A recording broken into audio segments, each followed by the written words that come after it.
every now and then I see some folks that are like, well, I just bought a house and I can't afford a new whatever. Can't afford a new refrigerator. I was trying to wait until I could afford a refrigerator. You just spent $700,000 on a house and you can't afford a refrigerator? That's a problem. That's a major problem. And I do not like hearing that. This is Short-Term Rental Management, the show that is all about short-term rental property management with your host, yours truly, Luke Carl. There you go. Short-term rental management, Luke Carl. Happy to be here. I love you. It's vacation rentals at their finest. We're talking about single-family overnight rentals here. Short-term rental management. If you'd like to be a guest, please hit us up. Guest at strmshow.com. Also, some other housekeeping things. The Short-Term Shop is hiring. We are getting ready to do some interviews very soon. So I don't know when you're listening to this podcast, but if it's near the release of the podcast, we would love to talk to you about a career in real estate. We have jobs available. Mostly selling homes. If you're a real estate agent or want to become a real estate agent, well, you would already need to be a real estate agent. But if you're interested in possibly moving to the beach, moving to the mountains, moving to a very cool vacation destination and want to sell homes, get deeper into real estate, we would be happy to talk to you about that. We are currently hiring careers at theshorttermshop.com or theshorttermshop.com/careers. Also want to mention Management Monday. If it's been a while, you need to come on back. It changes every week. Management Monday is the first of its kind. It's a session where we teach the nuts and bolts about vacation rental management. I've been doing it for many years. And you can get into that for free if you buy a house with the Short-Term Shop, or you can join Short-Term Shop Plus, which is cheap at 6 times the price. That's stsplus.com. So enough housekeeping for the day. I hope you're having a wonderful summer. Where does the time go? It just flies, doesn't it? It's a little bit crazy how fast the time goes. Today, we're going to talk about biggest mistakes in overnight vacation rentals. The mistakes that I see made on a regular basis and how to prevent them on today's program. All right, biggest mistakes I see in vacation rentals. Number one, patience. Patience is probably the biggest mistake that I see. Folks get so shot out of a cannon, they think it's going to be their new career, and next thing you know, they're just buying the first thing they can get their hands on, and they rush the whole process. And now they're getting it up and rented, and then a year goes by, and they realize, wow, maybe I would have picked a better house and a different house and that kind of thing. So be patient. But it is a very fine line between patient and analysis paralysis. So it depends on the kind of person you are. Okay? If you're the kind of person that's suffering from analysis paralysis, patience is not your problem. We definitely see more so on the other side of the coin, the shot out of a cannon, if you will. You know, I would say actually more realistic, it's probably 50-50. It's the shot out of a cannon and the analysis paralysis is what I deal with on a regular basis. And of course, there are tons of folks that don't do either one of those things, but they generally don't pass through me, right? So they just go about their business. They buy their beach house. They put it up for rent, and they take their family to their beach house, and it's just not really that big a deal. I don't really deal with those people. I deal with the analysis paralyses people, whatever that word is, and the shot out of a cannon people, which I am 100% a shot out of a cannon people. That's me. But when it comes to shopping, patience is a virtue. You are in no hurry. The hurry is to get the down payment. If you're shopping, that means you already have the down payment, so you're in no hurry. There will never be a shortage of deals. It will always be more difficult to get the money to buy the deals than it will be to find the deals, okay? Let that sink in, because everybody's, I can't find a deal, I can't find a deal, I can't find a deal, I can't find a deal. People have been saying that since I started in this business years ago. I can't find a deal. I can't find a deal. Well, poor you. Poor you. You came up with $100,000 extra in your life to go find a vacation home, and you can't find one. You already did the hard part. Go slow. Pick the right one. Very fine line there, because if you're an analysis paralysis person, you'll probably just never get started. So you don't want that either.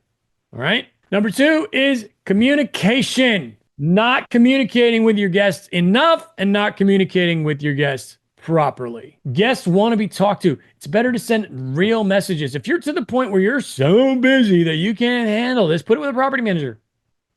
It's no big deal. It's really not a big deal. Put it with a property manager. There's plenty of property managers out there. There's plenty of co-hosts that are trying to become property managers or whatever. Okay. So communicate, be nice, kiss their ass, send messages. Here's how you know if you're not doing it right. Go to your inbox right now and see how many of the last 30 messages they were the last one to respond. If the guest was the last person to respond in the message thread, you're doing it wrong. Okay? So respond, be nice, kiss their ass, do what you got to do. It's a big deal for these people to go on vacation. They deserve the personal attention. Number 3, expectations. Setting expectations is huge. Of course, we talk about this in Management Monday a lot. Feel free to revisit Management Monday with us anytime if you have purchased a home with the short-term shop. If you don't know what that is, no problem. You need to set expectations. I preach about it often. I feel like I've beat this one to death, but maybe you're hearing it for the first time, so I'm going to preach it again. Communicate. Set expectations through communication. Okay, so these two kind of tie in together. But if your guests are getting upset and leaving bad reviews, it's because they were expecting something different than what they got. All right, wear my donut hole hat today, which I don't know. It's something about having a food on my hat I don't like, but this is not, it's a 30A hat is what it is. So if you know what 30A is, then you'll get it. If you're from the South, you'll get it. I live on 30A and I go to a donut hole with my children often, and I have scrambled eggs. Thank you very much. I do not have the donut. For those of you that are listening, you have no idea what I'm talking about, and bless you. I prefer to listen myself every Tuesday morning. Setting expectations is huge. If you're getting bad reviews, it's because you're not setting expectations. You need to try harder. That can be done with automated messages, though. Anything that you're saying repeatedly can be automated. It's those personal touches on rule number 2, communication. Those need to be not automated and personal for the most part. Okay. Set expectations. They need to know exactly what they're getting before they get there. And if anything, set the expectations slightly low. Under promise, over deliver is always a good idea. In almost every single aspect of life, I can't even think of anything in life that it'd be better to over promise and under deliver. That just generally doesn't go well. Ever since I heard that term for the first time 20 years ago, I've always tried to under promise, over deliver. Always. There's nothing worse than the guy that says, "Oh yeah, I'll be there on Tuesday," and then you don't hear from him for 3 weeks. That's not somebody who's crushing it. And then being unorganized. Rule number 4 here, biggest mistakes. Biggest mistake number 4 that I see is being unorganized. Having no clue what day of the week you're going to do pricing. Haven't done pricing in 2 months. Put everything on a calendar, on a schedule, and do it right. This is just life in general. This is the way I run things anyway. Now I know other people can function. People can function without a calendar. I cannot. I like to have a calendar. I like to work on my calendar. It's time consuming. It's a pain in the rear end, but it's good for me. So I do it. Be organized. Put your pricing sessions on your calendar, or just do them with your morning coffee. You should be excited to do pricing. I've been doing this longer than anybody, and I am still excited to do pricing. If you're not excited to do pricing, then you are probably not making any money, and your calendar looks like crap. Okay, so get organized, get the pricing on the schedule. And that can be I'm going to throw that one in there again. That's going to be rule number 5. This wasn't on my list, so I'm doing an audible here. Spend more time on your pricing. Spend more time on your pricing, but not too much. I actually met with somebody the other day. She said she was spending 45 minutes a day on pricing, and her calendar looked horrible. Ugh. And she only had one house. So we don't need to be spending 45 minutes a day on one house here, folks. That's going back to getting organized. Get organized. So rule number 4, get organized. Number 5, spend more time on pricing. Number 6, not understanding your finances. That's a big mistake I see in rental real estate. All types of rental real estate. Again, I have apartments, etc. Love my apartments, even though I hate them. And if you have apartments or you've done any syndications, you'll know exactly what I mean by I love my apartments, but I hate them. Oh, man, are they a pain. If you don't have a bank account situation, ready, rocking, and a separate CapEx bank account and all that kind of stuff, then you need to get on that. That all comes from Mike Michalowicz, Profit First. It's been mentioned a million times. You will read that book and find your own interpretation of what he's talking about. The way I do things is not the way you're going to do things, is not the way she's going to do things, is not the way he's going to do things. But read Mike McAllowitz, Profit First. That's where you'll get the goods for understanding your finances. How did you not know that you were paying for stuff at Target for your personal life out of your bank account from your properties? That's not good.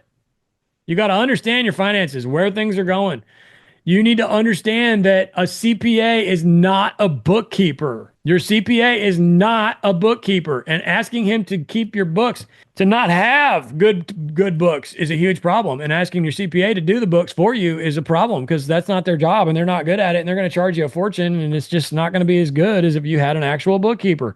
Do you need a bookkeeper? Not if you can't afford one. If you can't afford a bookkeeper, look at Stessa. Understand your finances. How do you get to know your finances? How do you understand your finances? Spend time on them. It's like Snoop Dogg says, got your mind on your money and your money on your mind. If you're not watching your money, somebody will take it. The number 7 thing that I see, biggest mistake. This was not supposed to be a top 7 mistake, blah, blah, blah, blah, blah. It just turned into that. I didn't do that on purpose. Nobody said, Luke, you need a top 7 mistake podcast, blah, blah, blah. It just kind of turned into that. And I really only had 6, and then I threw in that other one. All right, the last one I have for you is real estate is expensive.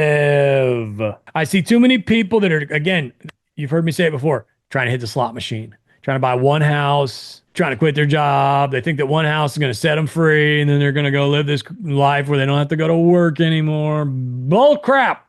Hard work is always the answer, and real estate is expensive. I can't tell you, man. Every now and then I see some folks that are like, well, I just bought a house and I can't afford a new whatever, a hot tub. I can't afford a new kitchen sink. Can't afford a new refrigerator. I was trying to wait until I could afford a refrigerator. You just spent $700,000 on a house and you can't afford a refrigerator? That's a problem. That's a major problem, and I do not like hearing that.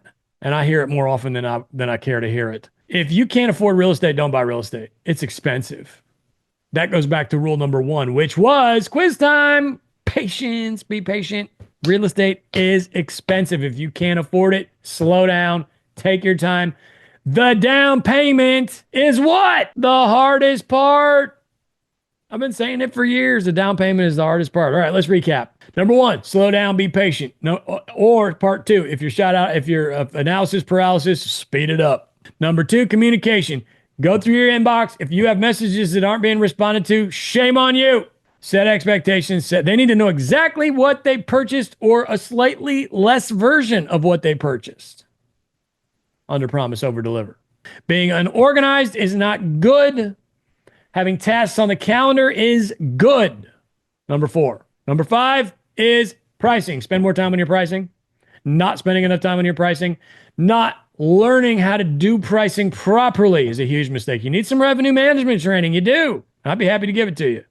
This is not a sales pitch, but we do that. We offer that in-house, stsplus.com. Number 6, not understanding your finances.